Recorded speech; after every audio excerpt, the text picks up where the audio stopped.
आइए दोस्तों, हम ये जानते हैं कि आखिर क्यों हंसने लगा मेघनाथ का कटा हुआ सिर। महर्षि वाल्मीकि द्वारा रचित हिंदू धर्म ग्रंथ रामायण में उल्लेख मिलता है कि रावण के बेटे का नाम मेघनाथ था। उसका नाम एक इंद्रजीत भी था। दोनों नाम उनकी बहादुरी के लिए दिए गए थे। दरअसल मेघनाथ इंद्र पर जीत हासिल करने के बाद इंद्रजीत कहलाया और मेघनाथ नाम मेघों की आड़ में युद्ध करने के कारण पड़ा। वह एक वीर राक्षस योद्धा था। मेघनाथ श्री राम और लक्ष्मण को मारना चाहता था। एक युद्ध के दौरान उसने सारे प्रयत्न किए लेकिन वह विफल रहा। इसी युद्ध में लक्ष्मण के घातक बाणों से मेघनाथ मारा गया। लक्ष्मण जी ने मेघनाथ का सिर उसके शरीर से अलग कर दिया। उसका सिर श्री राम के आगे रखा गया। उसे बानर और रीछ देखने लगे। तब श्री राम ने कहा, इनके सिर को संभाल कर रखो। दरअसल श्री राम मेघनाथ की मृत्यु की सूचना मेघनाथ की पत्नी सुलोचना को देना चाहते थे। उन्होंने मेघनाथ की एक भुजा को बाण के द्वारा मेघनाथ के महल में पहुंचा दिया। वह भुजा जब मेघनाथ की पत्नी सुलोचना ने देखी तो उसे विश्वास नहीं हुआ कि उसके पति की मृत्यु हो चुकी है। उसने भुजा से कहा, अगर तुम वास्तव में मेघनाथ की भुजा हो तो मेरी दुविधा को लिखकर दूर करो। सुलोचना का इतना कहते ही भुजा हरकत करने लगी।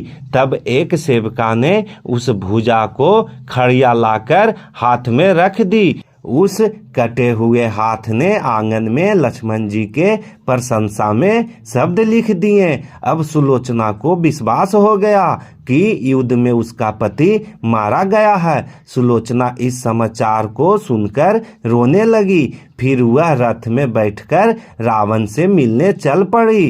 रावण को सुलोचना ने मेघनाथ का कटा हुआ हाथ दिखाया, अपने पति का सिर मांगा। सुलोचना रावण से बोली, अब मैं एक पल भी जीवित नहीं रहना चाहती। मैं पति के साथ ही सती होना चाहती हूँ। तब रावण ने कहा, पुत्री 4 घड़ी प्रतीक्षा करो, मैं मेघनाथ का सिर शत्रु के सिर के साथ लेकर आता हूँ। सुलोचना जब राम के पास पहुंची तो उसका परिचय विभीषण ने करवाया। सुलोचना ने राम से कहा, हे राम, मैं आपकी शरण में आई हूँ। मेरे पति का सिर मुझे लौटा दें ताकि मैं सती हो सकूं। राम सुलोचना की दशा देखकर बहुत दुखी हो गए। उन्होंने कहा, मैं तुम्हारे पति को अभी जीवित कर देता हूँ। इस बीच उसने अपनी आप बीती भी सुनाई। सुलोचना ने कहा, मैं नहीं चाहती कि मेरे पति जीवित होकर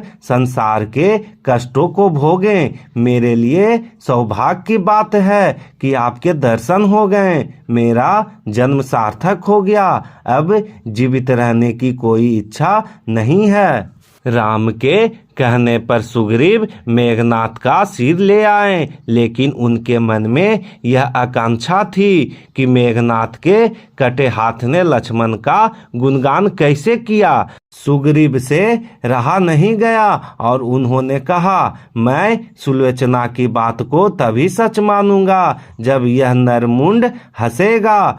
सुलोचना के सतीत्व की यह बहुत बड़ी परीक्षा थी। उसने कटे हुए सिर से कहा, हे स्वामी, जल्दी हंसिए, वरना आपके हाथ ने जो लिखा है उसे ये सत्य नहीं मानेंगे। इतना सुनते ही मेघनाथ का कटा सिर जोर जोर से हंसने लगा। इस तरह सुलोचना अपने पति की कटे हुए सिर को लेकर चली गई। दोस्तों, अगर आपको ये स्टोरी अच्छी लगी हो तो हमारे इस चैनल को लाइक और सब्सक्राइब और शेयर जरूर करें।